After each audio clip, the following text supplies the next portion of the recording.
Olá, boa noite, boa noite. Quem tá chegando? Bianca Monteiro, parceira do Instituto Osco Legal, Gabriela, Instituto Inave, César, Liduína, turma que tá chegando. Boa noite a todos e todas, sejam bem-vindos e bem-vindas. Laís Lopes, querida, parceira aqui do nosso projeto. Estamos aguardando então o Dr. Paulo Raul Martins. Hoje nós vamos estar com o Dr. Paulo Raul Martins, advogado, grande conhecedor do tema do terceiro setor, da sua regulação. Silvia Mercedes, Ieda Dantas, minha tia querida. Fátima Nascimento, um abraço à equipe do Elo, Ligação e Organização. Então estamos aqui no aguardo do Dr. Paulo Raul Martins para nossa conversa aqui na live Osco Legal.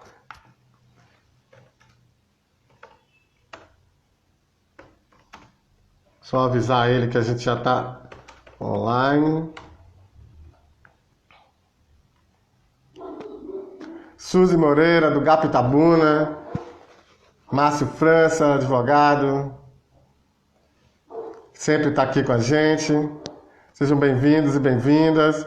Hoje a gente vai estar com o Dr. Paulo Raul Martins, advogado, professor e grande conhecedor do tema das organizações. Nós vamos falar sobre o terceiro setor e a prescrição do dano erário. Vamos falar sobre a regulação da atuação das organizações. O Dr. Paulo Raul, que tem posições e opiniões muito particulares, muito peculiares sobre a atuação das organizações, e hoje nós vamos ter a oportunidade de conversar com ele sobre essas posições, né? Ele que é presidente da FUNPERJ, da Fundação da Federação de Fundações do Rio de Janeiro, e vai estar aqui logo com a gente. Tatiana Faria, boa noite a você, boa noite a todo mundo que está chegando, Adelso, Zé Valmiro, todo mundo que está chegando. Deixa só o Dr. Paulo Raul chegar aí, tá? Ele deve estar chegando, deixa eu ver aqui como é que tá, se ele já está online. Ainda não, mas deve estar chegando aí já. Então, aproveitar para já fazer a agenda de lives desse mês de julho, né? A gente que tem semana que vem, dia 21 de julho, eu vou estar aqui com a Daniela Balbina Marra, ela que é contadora, mineira, também grande conhecedora desse setor e que estava fazendo umas lives muito interessantes e muito bacanas sobre a atuação das organizações. A gente vai falar sobre dia 21/7, então, na próxima terça-feira, às 18 horas, tá bom? A gente vai falar sobre governança e o impacto na captação de recursos. A gente vai falar sobre governança das organizações e o impacto na captação de recursos. Também no dia 28, para fechar o mês, a gente vai estar com a professora e advogada Aline Euriques. Aline, que está lançando um livro muito interessante sobre cidadania, direitos constitucionais e a atuação das organizações da sociedade civil. E a gente vai fechar o mês conversando com a Aline Euriques sobre cidadania e organizações da sociedade civil. A Aline Euriques, ela escreveu um texto com exclusividade para nosso projeto, né, para o nosso instituto. O texto está no nosso site www.osclegal.org.br e é Cidadania e Organizações da Sociedade Civil. Então a Aline vai estar com a gente falando sobre o lançamento do livro, falando sobre esse texto, falando sobre os fundamentos constitucionais para a atuação das organizações e a relação das organizações, a relação direta com a cidadania, com o conceito de cidadania. Vamos ver se o Dr. Paulo já chegou aqui, o que ele me diz. Não, ele não me deu notícia aqui agora. Vamos lá. Deixa eu ver se ele já entrou aqui.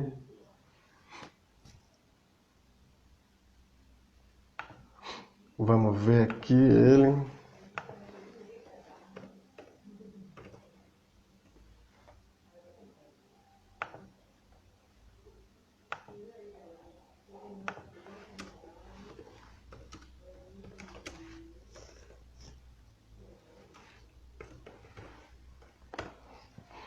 Alô, doutor Paulo. Bom, o doutor Paulo não chegou ainda, estamos no aguardo. Então a gente tem que vamos lembrar que a gente está produzindo também o programa Terceiro Setor Revista, é um programa também gravado. Esse programa estava no ar toda quarta-feira às 19 horas e ele teve uma mudança, ele agora está indo ao ar toda segunda-feira às 16 horas. No canal Filtro de Barro, no YouTube e também na TV Quirimurê. A TV Quirimurê é a TV da cidadania, é a TV do canal 10.2 e a gente agora está lá com o nosso programa na TV Quirimurê toda segunda-feira às 16 horas. Nesse momento, a gente está reprisando, né, os programas que já passaram no YouTube, que já foram lá no YouTube, eles agora estão passando na TV e em breve a gente vai estar em sincronia. O programa que vai ao ar no YouTube também vai ao ar na televisão, os programas inéditos. Então a gente está nesse momento, acho que é o terceiro, e a gente está muito feliz com a parceria com a TV Quirimurê. Só um minuto que eu estou falando aqui com o Dr. Paulo.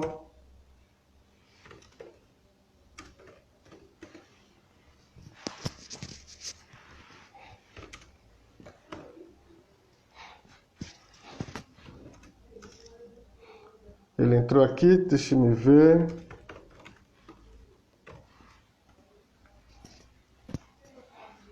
Bom, ele está vindo já, aí uma questão de conexão, mas já está vindo. Então, um abraço aqui para a Cristine, para o grande Nailton Cazumbá, parceirão nosso, pessoal do Asas da Esperança também, o Eliezer Lima, Juliana Andrade, todo mundo que está chegando aí, tá bom? Vamos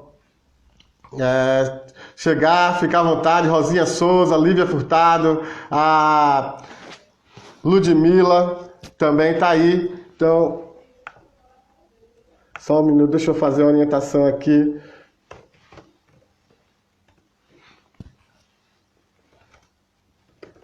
Ao Dr. Paulo. Pronto, é isso mesmo, a conexão, esses novos tempos de fazer programa no YouTube, no Instagram, ao vivo, live daqui, a gente sempre fica meio na dúvida. O Dr. Paulo está se organizando, ele teve um probleminha de conexão, mas está chegando aí, já me avisou. Opa, já chegou aqui, Dr. Paulo Raul Martins. Vamos lá.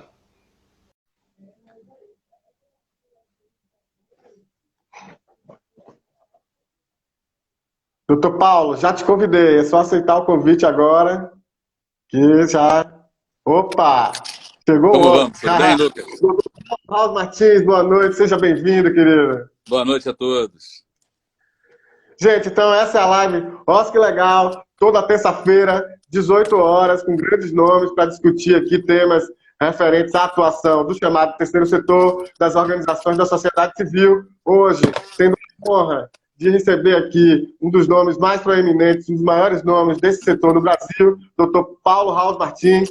Doutor Paulo, a gente já teve esse probleminha de conexão aí, perdemos alguns minutinhos, eu também tenho um pouquinho atrasado, mas eu geralmente peço para a própria pessoa se apresentar, porque aí ela destaca o que mais lhe aprouver, o que está fazendo hoje em dia, o que já fez. Então, fica à vontade, a bola é contigo. Ok, Lucas. Em primeiro lugar, boa noite para todo mundo. Lamento muito esse negócio de conexão e até um certo despreparo com relação a esses aplicativos, né? Somos pessoas de outro século e assim são uns 40 aplicativos diferentes e ao mesmo tempo a vida ficou tão automática, né, que a gente perdeu o domínio sobre o nosso tempo. Isso é muito perigoso. Bem, em primeiro lugar, meu nome é Paulo Raul Martins, eu sou mais conhecido como Paulo Raul. Eu sou um advogado que, num certo momento, se especializou, resolveu se dedicar a trabalhar com o terceiro setor. Isso aconteceu há mais de 20 anos atrás, uns 25 anos atrás. Eu sou filho de um advogado, né? Sou de uma família de advogados, e que a gente tinha um certo orgulho, né, da gente escolher os nossos clientes. A gente gostava com quem que você trabalha, né? Com que tipo de gente você atua, quem você defende, quem merece a sua atuação, quem te honra. E eu decidi, num certo momento, que esse tipo de gente que eu gostaria de atuar, que eu acreditava, eram as pessoas do terceiro setor, né? As pessoas que apareciam naquele momento com as ONGs, as fundações, numa nova versão e numa consolidação do que acontecia com relação à ideia da democracia. E foi um momento um tanto perigoso, que, de certa maneira, nós estamos revivendo agora. Sabe, Lucas, eu estava até comentando, fiquei na dúvida se eu vestia ou não vestia gravata. Eu contei uma vez uma historinha, eu não sei se você sabe dessa história. Por que os advogados usam gravata? Você tem ideia? Não, não. Pois Vamos começar por aí, que bom. muita gente, entenda uma coisa, muita gente acha que a gravata assim, é um mero artifício, um mero artefato de vestimenta, como, por exemplo, é o formato do óculos que você usa, né? Se ele é redondo, se ele é quadrado, ou coisa similar. Não é isso? E, de fato, é, mas também é. Né? Ela surge já do hábito europeu, né? De você se fechar no pescoço para se proteger do frio. Minha família veio mais recentemente da Europa, né? Meus avós, e se dizia assim: se você quiser aquecer seus pés, cubra a cabeça. Então você tiver que cobrir primeiro aqui para poder o corpo inteiro ficar aquecido. Mas é claro que vem disso daí, inclusive de um destacamento croata do exército de Napoleão, e, portanto, ganhou esse nome de cravata, né? De botar aqui um pano e fechar com pano, com uma tira de pano, a camisa por cima. Mas não foi isso que fez os advogados usarem gravata. A Revolução Francesa, isso fez a gravata entrar no vestiário. Mas a Revolução Francesa é a Revolução dos Advogados, é a Revolução da construção do direito, assim como tinha sido um pouco antes a Revolução na Inglaterra. E essa Revolução da construção dos direitos, não é isso? Num certo momento, depois de passar da primeira euforia da Revolução, ela entrou na época do terror. E nessa época do terror, onde as pessoas facilmente eram condenadas, facilmente acusadas, em tribunais populares que linchavam pessoas, enforcavam pessoas e decapitavam pessoas à torta e à direita. Os advogados, e era uma revolução que tinha sido uma revolução iniciada por advogados, e, portanto, os advogados, que são aqueles que defendem pessoas, e especialmente defendem pessoas muitas vezes contra o Estado, porque o Estado é aquele que tem o monopólio do uso da violência. Não é isso? Os advogados são aqueles que se atiram na frente da multidão para impedir o linchamento.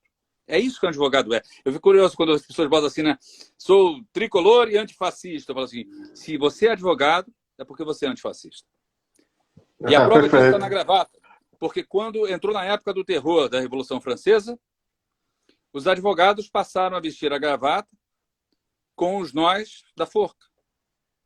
Era a modalidade de dizer que você era a favor dos direitos humanos, contra a pena de morte, em defesa das pessoas, em defesa do direito de defender-se a si contra o Estado, contra o poder, contra a arbitrariedade. Você usava uma manifestação contra o arbítrio. Então, os advogados não usam... É por isso que toda vez que eu vejo assim, entrava um advogado novo, um estagiário novo, vestindo uma gravata, no estilo garuano, sei lá, rosa, fala assim, não, tire a gravata rosa. É preferível você sem gravata do que você desrespeitando a nossa tradição de direitos humanos. Ninguém veste gravata por ser uma alegoria. Não os advogados. Nossas gravatas são sóbrias por conta disso daí. Então, é por isso que eu escolhi ser advogado terceiro setor naquele momento, porque é quem precisava de defesa. Precisava de defesa contra uma enorme confusão do Estado, contra uma enorme vinculação, uma enorme crescente culturização do controle sobre a sociedade civil que estava retornando. A gente precisava estudar, a gente precisava defender, do mesmo jeito que hoje. Nós precisamos muito, Lucas, defender os homossexuais, porque a perseguição e a homofobia são o que os judeus... Eu sou judeu, você sabe. O que os homossexuais são o que os judeus... Hoje, o que os judeus foram na década de 30 na Europa, em perseguição. Não existe possibilidade de ter segurança nesse país ou em qualquer país do mundo onde as mulheres não são seguras. Não existe possibilidade da gente ter desenvolvimento, da gente ser feliz, se nossas crianças forem um problema de polícia e não uma questão de escola. Né? Então, por tudo isso, se há mais de 25 anos atrás eu optei por ter uma advocacia que pudesse eu me sentir honrado em advogar por ela, eu continuo nela e continuo vestindo a gravata. E por conta disso daí também eu ocupo alguns cargos. Eu participei desde o Marco Legal do Terceiro Setor, porque ninguém advogava para isso, sabe? Ninguém advogava para isso. Antigamente não dá dinheiro. Banco dá dinheiro, daí tá cheio de advogado iniciante, né? E ninguém advogava para isso. E aí precisava alguém que estudasse, perdesse tempo e tentasse fazer alguma coisa. Eu me dediquei, encontrei algumas pessoas no meio do caminho e outras pessoas foram surgindo. Então dei aula, fiz curso, e aí começava a aparecer, a gente escrevia textos. Não tinha texto nenhum sobre o assunto, nenhum. E aí você começava a encontrar amigos que também estavam fazendo esse negócio acontecer concomitantemente em outros lugares do Brasil e outros lugares do Rio de Janeiro.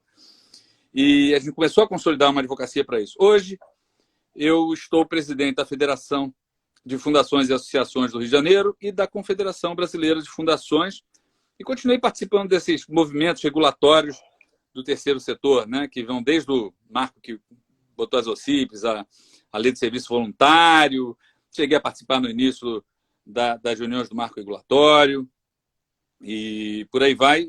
Enfim, aqui no Rio de Janeiro nós fizemos também um movimento com relação a várias instituições, a várias leis, regulamentações, como, por exemplo, a regulamentação do ITCMD, é o único estado que, historicamente, 500 anos do Brasil, dá e reconhece como elemento de autonomia fundamental para a sua sociedade civil, que ela não seja cobrada, que ela tenha subsistência, que ela não seja tributada nas suas doações.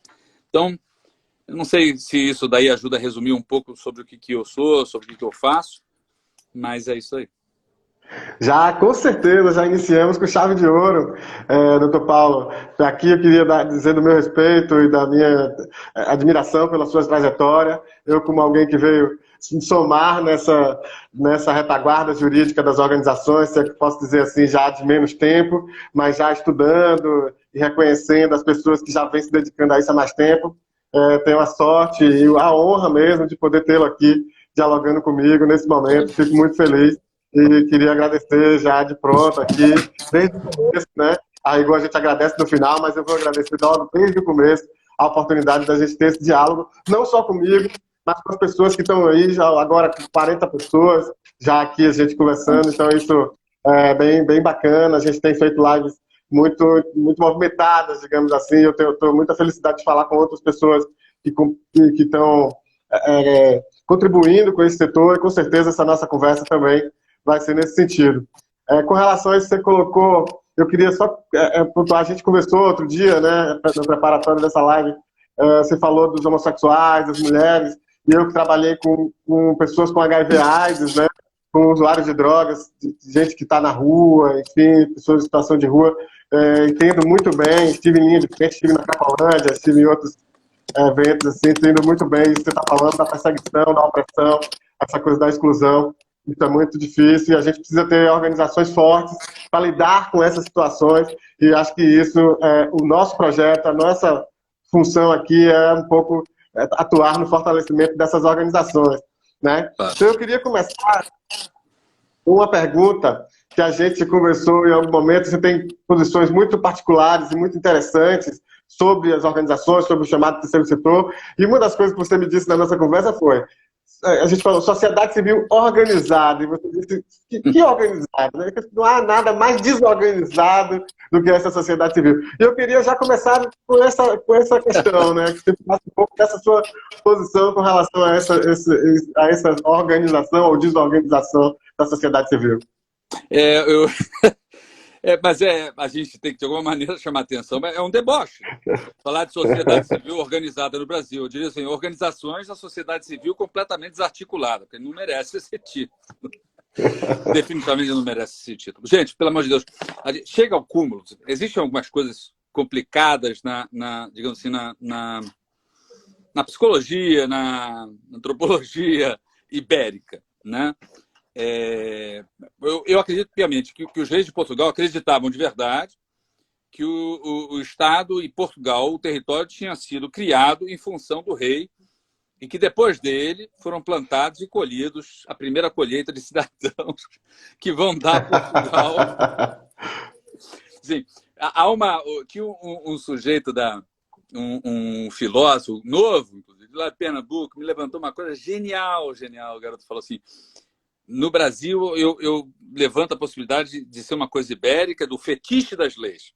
Eu falei: como assim fetiche? Fetiche quer dizer feitiço, né? Marx levanta o fetiche do capital, o fetiche da mercadoria, Da e passa o mercadoria. fetiche das leis. Assim, e por que fetiche das leis? Porque no Brasil e em Portugal a gente acredita que uma lei mais outra lei é capaz de fazer uma realidade. E se tu não tiver uma lei é porque aquela coisa não existe. Então, assim, é como se a gente esperasse que no Brasil só houvesse sociedade se tivesse uma lei. Assim como as pessoas acreditam, estão acreditando hoje, que os fundos patrimoniais, aliás, um nome muito, muito, muito complicado, chega a rir, já imaginou um fundo sem patrimônio? Como é que é um fundo patrimonial de patrimonialização? É uma duplicada, vem de fundos dotados que já existiam no Brasil desde 22 de abril de 1500. Tem gente que acha que esses fundos da Lei 13.800 aconteceram a partir da Lei 13.800 de 2019. Quer dizer, a sociedade civil brasileira tem que entender que a primeira coisa que existiu fomos nós. E que é em função de nós, num Estado democrático, que o Estado tem que girar. E que o Estado existe, sim, para justificar e para proteger e para garantir a autonomia nossa, e não o contrário. Né? Então, isso é muito fundamental. E uma sociedade que não entende isso, uma sociedade que vive sendo garroteada pelo Estado, e nesse momento, inclusive, a partir de Fernando Henrique Cardoso, em 97, com a reforma tributária, a sociedade civil brasileira se viu sequestrada entre dois poderes, sem capacidade de ter autonomia na sua subsistência econômica. Para pensar, as organizações que você trabalhou, com quem você trabalha, se ela recebe ou não recebe recursos de pessoas físicas. Pois antigamente, até 97, era possível ser descontado o imposto de renda aquilo que você doasse para uma ONG. Mas com a reforma tributária, isso daí foi proibido. Esse mesmo discurso que existe hoje com Guedes, mesmo jeitinho. O que isso produziu? Isso produziu uma sociedade, inclusive, que não tem nenhuma autonomia mesmo, porque ela é garroteada de um lado pelo poder público e de outro lado pelo poder econômico. Eu quero saber qual é a instituição ambientalista que consegue se dizer plenamente livre para se manifestar e defender o meio ambiente se ela é financiada por uma indústria muito poluidora. Né? Que em grande parte domina a sua alma aquele que te oferece um prato de comida. Os cachorros te ensinam isso bem. E nós precisamos, de alguma maneira, garantir. Quer dizer, não há possibilidade da gente ser organizado se a gente não entender que nós temos bandeiras em comuns entre nós. E não há possibilidade também da gente garantir essa organização se a gente não entender que a autonomia é o elemento fundamental pelo qual nós devemos lutar. Essa autonomia da sociedade civil que garanta a nós mais organização, que explique para o Estado que nós não existimos em função dele, e sim o contrário. Muito interessante, muito bacana essa posição sua, e que por vezes causa um certo estranhamento, né, a quem tem mais apego a esse termo, né, de sociedade civil organizada. Enfim, muito interessante. Vamos para um outro ponto. A gente vai falar sobre a regulação das organizações, da atuação dessas organizações. Eu queria começar já com uma coisa que você citou aí e que eu acho muito interessante. Eu tive conversando aqui, doutor Paulo. Opa, acho que a gente teve um problema de conexão aí com o doutor Paulo, vamos ver. Doutor Paulo, me ouve? Alô, doutor Paulo, você me ouve? Olá, doutor Paulo, você me ouve? Você poderia repetir, porque caiu a ligação, caiu um pouco. Tá, voltando então, beleza. Eu percebi que tinha parado, deu uma parada. Eu queria trazer um ponto que você citou aí na sua apresentação. Eu tive conversando aqui com a Aline Viotto, do GIF, e tenho conversado com o Ricardo Monello, com outras pessoas, sobre a questão da tributação das organizações e a dificuldade que é essa regulação para a atuação das organizações. Você citou aí uma questão de tributação. Então, eu queria começar pela parte do ITCMD e depois a gente vai para uma questão mais ampla sobre a própria regulação da atuação deste setor no Brasil, né? Eu costumo dizer que aqui na Bahia tem um termo que a gente usa que é um bolo doido, né? Um novelo, essa parte da legislação voltada. Você tem o MIROSP, você tem outras legislações que você participou ativamente ali nos anos 90 também das discussões. Então, eu queria ouvir um pouco de ti. Primeiro, um pouco sobre essa história do ITCMD no Rio de Janeiro, né? E logo depois a gente amplia um pouco para a questão da regulação, da atuação de uma maneira geral. Sim, claro. Só uma coisinha para iniciar. Sim, Quando eu falo claro. esse negócio, essa provocação de sociedade civil organizada é um deboche no Brasil, por exemplo, a Federação de Fundações da Bahia, ela se dissolveu e a gente está tentando ver se renasce com ela. Não tem, se você olhar, a grande parte das federações não existe organização da sociedade civil no Brasil, de fato, de maneira coletiva. Então é só uma provocação, né? Mas é claro Claro. que sociedade civil organizada é uma terminologia sociológica e política. Eu estou fazendo isso sob o ponto de vista de provocar, né? De debochar para provocar. Porque que a gente não merece essa terminologia. Mas vamos lá. Veja, esse negócio da autonomia é uma coisa grave. Eu acho que é o ponto central disso daí. A gente fez questão de poder homologar essa bandeira como guia-mestre da SEBRAF na minha gestão, né? Pelo que você luta, não é isso? Pelo que o que você se levanta para fazer, né? Como você se porta, quem você defende. E eu diria para você o seguinte, que para definir isso de uma maneira mais clara, eu diria autonomia da sociedade civil, né? A autonomia passa desde o reconhecimento que as instituições da sociedade civil são portadoras de direitos, que o Estado não gira, não é para agregar, para captá-las, para corrompê-las, para colocá-las a serviço dele, não é isso? Mas ao contrário. E que elas precisam sobreviver, não é isso? Então, todo o ambiente que existe para instituições desse tipo precisa ser regulado para que elas sobrevivam. São os insumos da nossa resiliência como sociedade, como país, como Estado, como tudo. Veja, para pensar, Lucas, do assunto, as questões que nós tratamos são as questões antissistêmicas. Por quê? Porque quando dá dinheiro, o mercado resolve o problema. Quando tem dinheiro e precisa de poder envolvido, o Estado resolve o problema. Em todo o resto do caminho, que é uma enormidade, um universo enorme que existe, são aquelas pessoas que são jogadas para fora do sistema, que são o resto do sistema, não reciclável, que o sistema joga para fora e cospe a todo momento. Para dar aula para crianças ricas, isso dá dinheiro, sempre teve escolas ricas que vão receber essas crianças e cobrar muito caro para isso daí, né? Mas quando você fala de crianças, e você precisa de crianças que elas sejam na escola para a gente ter uma sociedade minimamente igualitária, que elas tenham um pouco mínimo de condições de competitividade, de futuro, e você vê que, na verdade, a realidade econômica empurra essas crianças para fora de sala de aula para venderem, né, bala nos sinais de trânsito de todo o Brasil.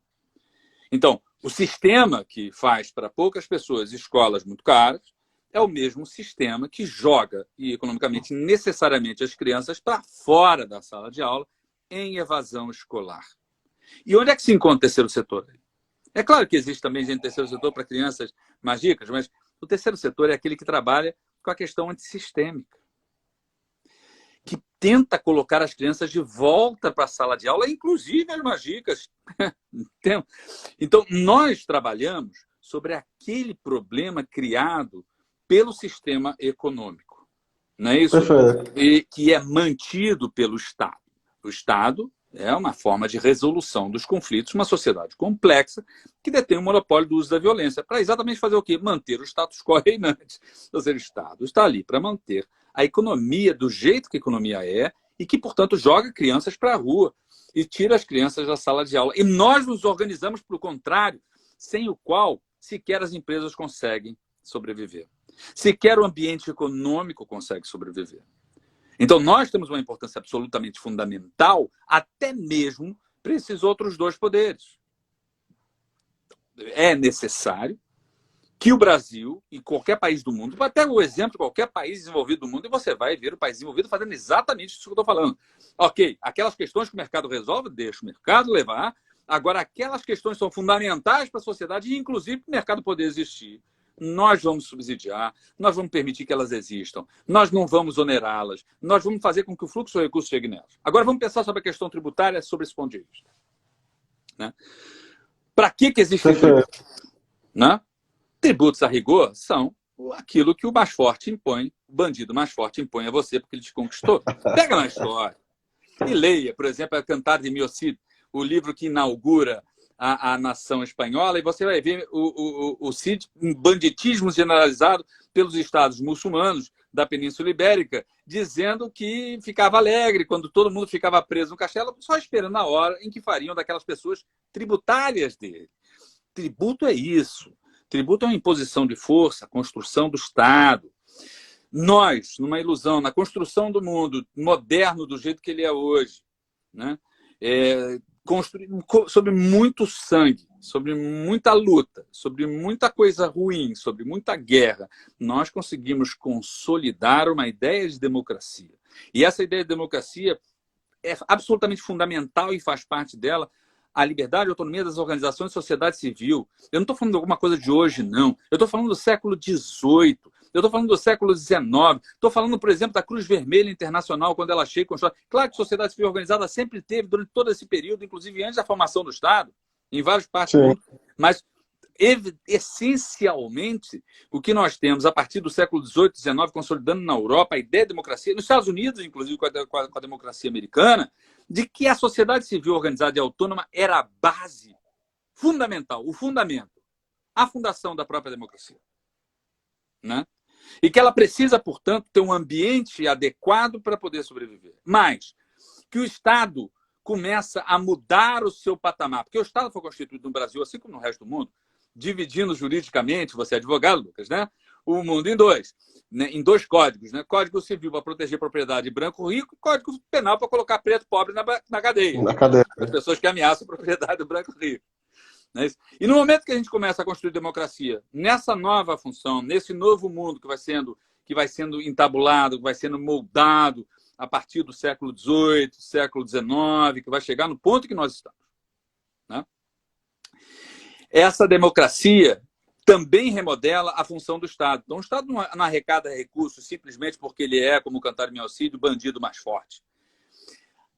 A arrecadação de tributos ela se vincula diretamente com a própria função e objetivo do Estado, que vão ser constituídos, assim como o Estado, pela sua Constituição, por uma norma maior. O Estado, portanto, a democracia não é, inclusive, aquilo que você faz quando chega no poder, que o nosso presidente atual acredita que seja, né? Então, já que ele chegou no poder, pode fazer tudo. Não, não é isso. A democracia é o exato contrário disso. A democracia é o limite do exercício do poder, no qual a sociedade pode transitar com alguma autonomia para isso. Então, o que acontece nesse ponto, e é exatamente nesse ponto, quando a gente vê tributos, é que a feição tributária brasileira é feita por um Estado absolutamente insaciável, que está sempre crescendo mais e necessitando, para encher as suas cadeias, já que ele não resolve os problemas sistêmicos da economia, antissistêmicos da economia, né? E sempre oprimiu a sociedade civil, sempre carroteou a sociedade civil, ele não resolve problema nenhum, não deixa o problema ser resolvido, não é isso? E ele se alimenta insaciavelmente de tributos. Tributos que ele arrecada de maneira completamente desvinculada da sua própria função. Então, qual é a função do Estado? A função do Estado está no artigo 3º da Constituição Federal, que é desenvolver uma sociedade livre, justa e soberana, que é combater as desigualdades sociais regionais, que é garantir a todos o mínimo de segurança jurídica. E aí, quando você lê aquele artigo 3º, você fala assim, caramba, é com eles que eu trabalho. É com isso que nós trabalhamos no terceiro setor. E essa diferença é a seguinte, então, se eu arrecado tributos para o Estado ser aquele Estado previsto na Constituição, se o Estado existe, para o artigo 3º, se eu faço dia a dia, todos os dias, todos os segundos da minha existência, o próprio artigo 3º, o tributo não pode ser arrecadado de mim. Pensa, você, por acaso, arrecada de alguém, fazendo com que a pessoa deixe de fazer, para que você venha a fazer depois? Qual é o sentido exato que existe nessa equação? Qual é o sentido exato que existe, inclusive, numa equação que, se você notar e se você considerar o custo que o Estado brasileiro tem, o custo que esse aparato opressor tem no nosso Estado, desorganizador, muitas vezes, como agora está sendo, na pandemia, inclusive, perigoso, eventualmente até. Né? Genocida, de acordo com genocida. Gilmar Mendes. Né? E em alguns pontos, de fato, né? Arriscando demais a nossa vida. E você vê o seguinte, ele cobra de nós para quê? Para manter isso? 2. Quem é que faz a Constituição? Nós. 3. Se ele cobrar o custo dele interno, entra no monstro e sai do monstro, e a pergunta que eu faço para todo mundo, né? Me diga uma coisa, você pensa, você é da Bahia, e o Lucas é da Bahia, e você naturalmente arrecada tributos para a União Federal, como, por exemplo, as questões previdenciárias. Quando você arrecada, Lucas, quantos por cento você acha que retornam para Salvador, na Bahia, de serviços sociais vindos de recursos da União Federal? Quanto você acha que você volta? Percentual daquilo que você arrecada. Hein, Lucas? Não faço ideia. Chuta. Eu também não faço 2%. ideia. Hã? 2%. 2%? É. Você sabe que a média das pessoas falam 2%, 1%, 5%. Né? O mais generoso que eu consegui falou 14%, quando eu me atrevo a chegar a 15%. Mas assim, foi uma pessoa em milhares. A pesquisa do FONIF revela que para cada tostão de tributo não pago pelas instituições sem finalidade lucrativa, elas retornam para a sociedade valores 7 vezes acima. É fácil compreender essa mágica. Não é uma mágica, não é uma coisa irreal. A verdadeira é evidente. Né? Então, o que acontece, você vê isso em cada lugar, em cada esquina. É até burro. Se o Estado quiser, de fato, e tiver o mínimo de compromisso em manter o mínimo de segurança social no Brasil, e jurídica, e de todos os níveis, o terceiro setor não faz sentido que ele seja tributado. Não faz sentido tributar sob a perspectiva da tese tributária. A tese tributária é eu tributo para fazer o artigo 3º da Constituição. E se quem faz o artigo 3º da Constituição, portanto, não é a pessoa que possa ser tributada. Isso faz todo o sentido do mundo. Pois isso falamos com o governador do Estado. E falamos mais para ele aqui. Uma coisa curiosa, estava até levantando sobre isso. Sabe que conversar com governadores, conversar com esse pessoal é como você entrar no elevador com um grande gestor. Você entrou no elevador, na hora que você entrou no elevador, fechou a porta, você notou que você estava com vamos dizer, em qualquer época do mundo, com o ministro da Educação. O que você vai falar? Bom dia, virar as costas e ir embora? Ou você tem alguma coisa a dizer para ele? Você tem alguma bandeira que você defenda? Você tem até o 14º andar para poder levar. E aí, quando ele se encontrou com o governador, eu falei assim, olha só, governador, me diga uma coisa. E todo mundo vem de uma cidade, da cidade dele aqui do interior do Rio de Janeiro, ele é ligado, a mulher dele é ligada a uma certa organização. Eu falei assim, como é que vai a organização tal? Vai muito bem. Você sabia que, por acaso, uma lei que o senhor está assinando aí, modificar, vai inviabilizar a sua organização, porque 8,5% do que o senhor doar vai ter que vir para o estado do Rio de Janeiro para cobrir o buraco? Como? E sabe o que significa isso? Significa dizer que o funcionário público estiver aqui, o governador que estiver aqui, que vai dizer se a sua organização vai sobreviver ou não? Alguém já tinha falado isso para o senhor? Aí ele parou, olhou e falou assim, nunca ninguém tinha falado isso para mim, o que está acontecendo? Sensacional. Veja, pensar, não existe brasileiro que não dependa essencialmente de nós. Você depende, nós dependemos de nós para nascer, no pré-natal até as maternidades, para se cuidar na época de necessidade, quando você precisa de amparo, de assistência, para entrar no hospital, na creche, para se educar, para fazer faculdade, para ir para uma orquestra, ver uma orquestra tocar, entrar no museu, num grupo de teatro. Você transita, o terceiro setor é absolutamente fundamental para cada um dos brasileiros. Não existe ninguém que não dependa dele. Ninguém que não se sirva dele todos os dias, até para se aposentar. Todos os funcionários públicos sabem o que são os fundos de pensão, que são fundações, que, aliás, mandam na Bolsa de Valores. Nós temos uma enorme força. É preciso que a gente se levante, olhe para a cara das pessoas e diga, você está olhando para o seu próprio espelho. E não adianta você cuspir contra si próprio. Essa força precisa ser tomada para nós. Isso foi falado para o governador aqui, que falou que ninguém tinha falado isso para mim. E, claro, e no momento que isso foi falado, ele aceitou a proposta da FUNPERJ de isentar o ITCMD, né, para as organizações do terceiro setor. E é a primeira vez no Brasil, em 500 anos, que isso acontece. Um pouco de diálogo, sabendo dialogar com as pessoas certas e sabendo o que falar quando você entra no elevador com elas, né, você consegue. Esse é o ponto. Né? Muito bom, doutor Paulo, muito interessante essa história. Eu queria só cumprimentar aqui o doutor Paulo rapidamente, a gente está com uma audiência muito interessante do Brasil inteiro, mas o doutor Tomás Aquino, de Belo Ô, meu Horizonte, amigo. grande conhecedor também, uma figura esteve aqui conosco, nos engrandeceu também com uma fala muito interessante também da experiência dele como promotor de justiça. Então, a Fernanda, o pessoal do Integrar, Gabi Moura, a Mariana Sonsim, Paulo Celso, a Kelly Fortes, o advogado Ladislau Porto, a Candice Araújo, da plataforma Miroski, a contadora Liz, Tiago Maciel, de Porto Seguro, Gabriela Salles, o projeto Mãos que Cuidam. Então, bastante gente aí do Brasil inteiro nessa audiência. Agradeço Que a honra. todos e a todas, né? E mando um abraço a todos. Então, Paulo, e outra questão. O Instagram a gente tem 1 hora e é incrível como já passaram 40 minutos dessa nossa Uau! conversa. Quando o papo é bom, a gente pisca o olho e já está acabando. Também aqui dar um abraço ao Fernando Padilha, da PAC de Itaúna, Minas Gerais, que está aqui mandando um alô também.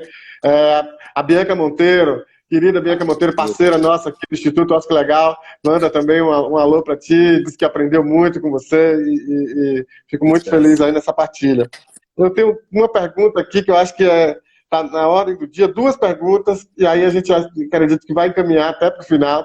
Uma que eu não sei quem foi que mandou, me desculpem aí quem mandou, é muita gente e muita informação ao mesmo tempo, que coloca as questões do termo ONG como um termo pejorativo. Doutor Bom, Paulo, está me ouvindo? tô Tá, vendo. beleza. Como um termo pejorativo. E a outra questão, que é a discussão que está na ordem do dia, saiu aí esse pouco tempo, a questão dos recursos para as parcerias com as organizações estarem agora adscritos à Lei de Responsabilidade Fiscal. Né?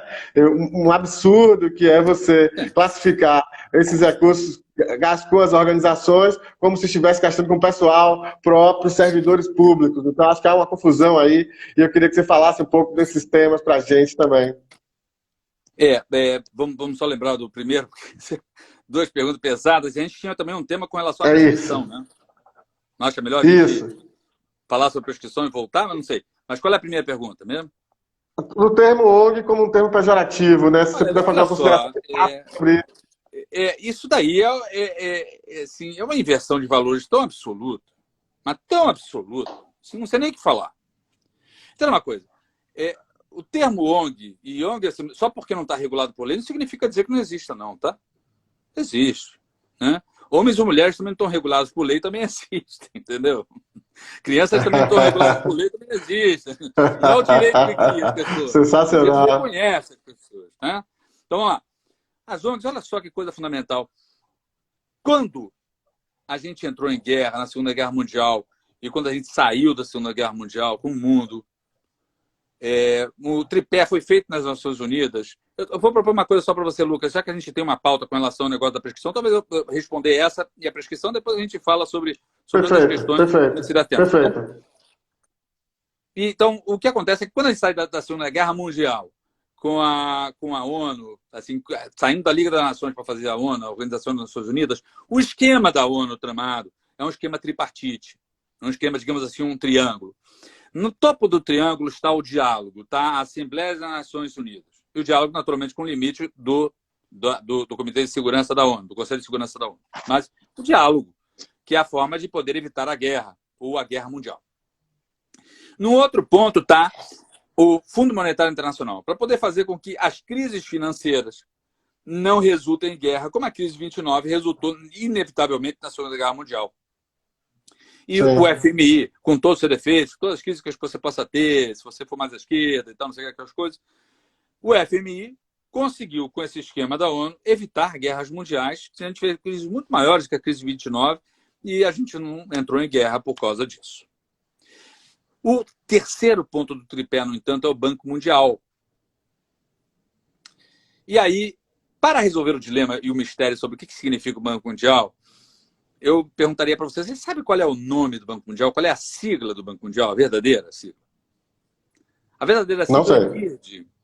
Banco Sim. Internacional de Reconstrução e Desenvolvimento. Desenvolvimento. Ou seja, a terceira ponta disso era um órgão que financiasse, suportasse financeiramente a reconstrução de países e o desenvolvimento deles sob o ponto de vista de migrá-los para a democracia. Nós estamos na época que mais teve de construção de democracia na história do mundo, de fato. A gente tem consolidado isso, apesar desses últimos tempos conturbados, né? Com esses governantes que ficam falando Doutor Paulo, essas besteiras. a gente Hã? Tá me ouvindo? tá bem. Vamos lá, vamos voltar porque agora mastigou bastante aqui, eu não entendi direito a sua Tá última bom, tá bom. fala. Então, o Banco Essa coisa Mundial da existe para internet bem. reconstruir países, tá bom? Reconstruir países que saíram de guerra arrebentados. Concorda? Estão me ouvindo bem agora? Continua engasgando, me parece. É. Vocês estão ouvindo bem, gente? Manda uma mensagem aqui pra gente entender. Tem hora que embola o som, volta, embola, fica tá um pouco prejudicando a sua fala. Tá tão super interessante. E o Fernando Padilha está dizendo que está Pode ser ouvindo. você também, Lucas. Pode ser também aí com o seu. A minha conexão, tá bem. O pessoal está ouvindo. Vamos lá, vamos então, sem... Então, o Banco Mundial existe, completa o tripé, fazendo com que haja um financiamento para a reconstrução de países. E um financiamento sob o ponto de vista de que vai colocar na nova Liga das Nações na construção de um mundo democrático, com países mais democráticos. E, portanto, quando o Banco Mundial e a ONU, portanto, vai se relacionar com esses países, o que ela encontra? Quando é uma guerra no Sudão, depois que alguém chega e ganha, e que 1/3 da população morreu, outro terço está exilado por questões religiosas e tudo mais, aqueles negócios todos, ganhou alguém que cometeu todos os pecados do mundo, cometeu todos os crimes do mundo, naturalmente, é alguém que é governo, porque é isso que é um Estado que é, né? É isso. Alguém que ganhou a guerra. E a ONU rapidamente entendeu, e o Banco Mundial rapidamente entenderam, que para você reconstruir países, não adianta só você trabalhar com aquele que ganhou o governo por via das armas. É necessário você conversar com a sociedade. Portanto, você precisava conversar com as organizações não governamentais. Elas são insumo da democracia, não é brincadeira o que eu estou dizendo. Então, quando a ONU, logo em 1946, faz a Carta das Nações Unidas e faz depois aquilo que vai dar na Carta dos Direitos do Homem, tudo mais, dos Direitos Humanos Mundial, essas coisas todas, o que a ONU está fazendo, reconhecendo que as organizações da sociedade civil são fundamentais, e ela vai colocando essas organizações como não governamentais dentro dos seus conselhos. Não pense que isso é uma questão da ONU. A ONU fez no Vale do Brasil. O Brasil é signatário da ONU. O Brasil não é democrático à toa. Não é só porque o seu povo escolheu e conquistou a democracia contra a ditadura militar, mas porque é uma obrigação jurídica brasileira mundial. Nós temos que brigar contra o corona de maneira organizada, porque nós não somos sozinhos no mundo. Nós temos que ter responsabilidade com relação ao resto do mundo. E nós somos obrigados também pelo sistema das Nações Unidas a isso. A Organização Mundial de Saúde não pode ser achincalhada, como foi achincalhada e tem sido pelo governo brasileiro. Nós somos obrigados, sim, juridicamente, a obedecê-lo também. A seguir os seus passos também. Nós somos obrigados, sim, a respeitar as pessoas e as etnias diferentes. Não venham com essa de que índio dá ó de mim quando eu ouço falar de povos indígenas. Isso não é uma opção sua, ser ou não ser democrático. Não é uma opção sua, respeitar ou não respeitar a vida. Isso é o direito mundial, internacional. Tem valor, é impositivo. E nós assinamos. Nem que fosse por decência de cumprir a sua palavra, nós precisamos cumprir essa palavra. E foi essa a ONU, esse direito, quem reconheceu as organizações não governamentais. Então, dizer que elas hoje em dia se equiparam a alguma coisa mal falada é a inversão de todos os valores. É a prova da confusão com que nós vivemos. Inclusive, oriunda de escândalos sucessivos que são vergonhosos. 4 anos de escândalo de ONGs aparecendo todo dia sim, dia não, no máximo em capa de jornal. 4 anos.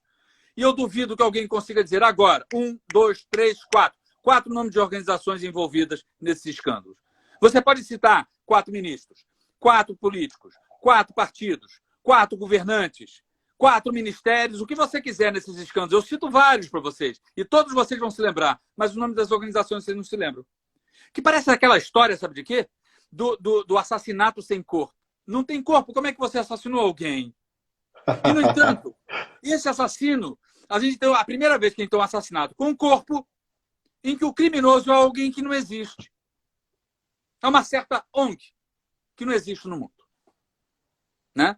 Eu me lembro ainda de um ministro do PCdoB envolvido num escândalo desse, que destinou 5 milhões de reais para a conta de uma pessoa física que era dirigente do seu partido e que, para justificar, falou que era uma ONG que esse cara dirigia. Foi substituído por outro dirigente do PCdoB, um deputado federal, que entrou lá falando assim, essas coisas de ONG é coisa de neoliberal. Vamos acabar com tudo isso. Quem é o criminoso aí, diabos? Quem é o acusado? Quem é o réu? Quem é que precisa responder por alguém? Por isso que a gente precisa, inclusive, se levantar e dizer, eu falo assim, isso é uma fraude. Essa queimação que houve com relação à sociedade civil e às ONGs é uma fraude. Existem, sim, 6 organizações foram citadas nesses escândalos em 4 anos. 6. 3 delas eram ligadas a um ex-governador de Brasília. E aí você vai dizer que isso é um problema não governamental? É o fim da picada, né? É o fim da picada. Doutor Tomás de Aquino, só para doutor Tomás de Aquino, em nossa conversa também, o que ele disse foi isso. Em anos como promotor de justiça, de fundações, fiscalizando organizações da sociedade civil, ele no máximo notificou 2, e mesmo assim por questões muito laterais. Questões e, Lucas, tem uma outra coisa fundamental, Lucas. Me diga uma coisa. De toda a criatividade que um criminoso possa ter, como os corruptos são criminosos, ou a corrupção é um crime. E de toda a criatividade que a corrupção pode ter, de todas as formas possíveis, de todas as pessoas possíveis envolvidas, só existe um elemento fundamental na corrupção. Um elemento sem o qual não existe corrupção. Qual é? O poder. Não existe corrupção sem exercício do poder. E você está procurando corrupção nas ONGs? É porque você é uma pessoa que perdeu a noção de espaço. E quem perdeu a noção de espaço não tem nenhum motivo para escrever em jornal. Eu falei isso daí no Palácio Planalto, logo no início do marco regulatório, isso na cara do secretário da Presidência da República, que falei assim, se o senhor perseguir, for dividir o joio do trigo e jogar o joio fora, o senhor vai ficar muito sozinho em Brasília. Mas as ONGs vão permanecer. Porque esses escândalos são uma fraude.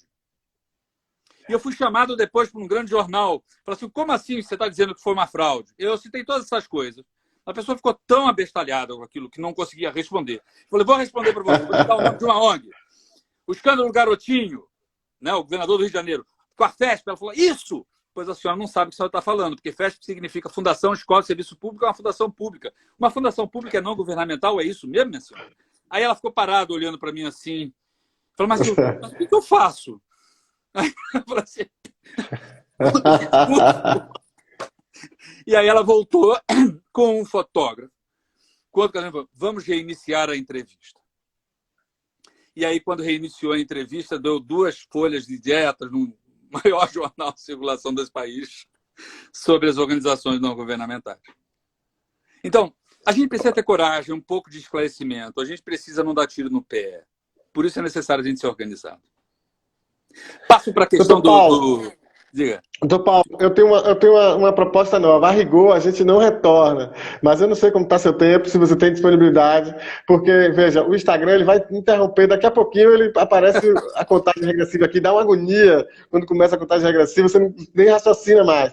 Se me permite, se você puder ficar mais um tempo, a gente encerraria agora e voltaria na sequência, no máximo 2 minutinhos, para a gente falar sobre a questão da prescrição, mais 1 ou 2 perguntas, e aí a gente fecha. Você não preferia fazer uma outra live sobre isso? A gente pode falar, isso é uma questão técnica importante para advogado saber. A gente pode voltar agora e fazer mais 1 meia horinha, se você tiver tempo, se tiver disponibilidade. Pode ser. Tudo bem? Então, gente, nós vamos parar aqui agora para não interromper o raciocínio no meio, porque o Instagram, ele faz isso, a gente não tem recurso, não tem, né, ele interrompe e fica ali o reloginho. Eu fico muito agoniado quando o reloginho aparece, porque eu fico sem querer interromper a pessoa, sem querer, tal. A gente vai voltar, então conto com todo mundo de volta, 2 minutinhos então, Paulo Raus Martins, a gente vai falar então, finalmente, o papo está ótimo, sobre a prescrição do dano ao erário e a relação com o terceiro setor. Então, rapidinho, estamos voltando. Doutor Paulo. Até lá, gente. Tchau, tchau. Só 1 minutinho.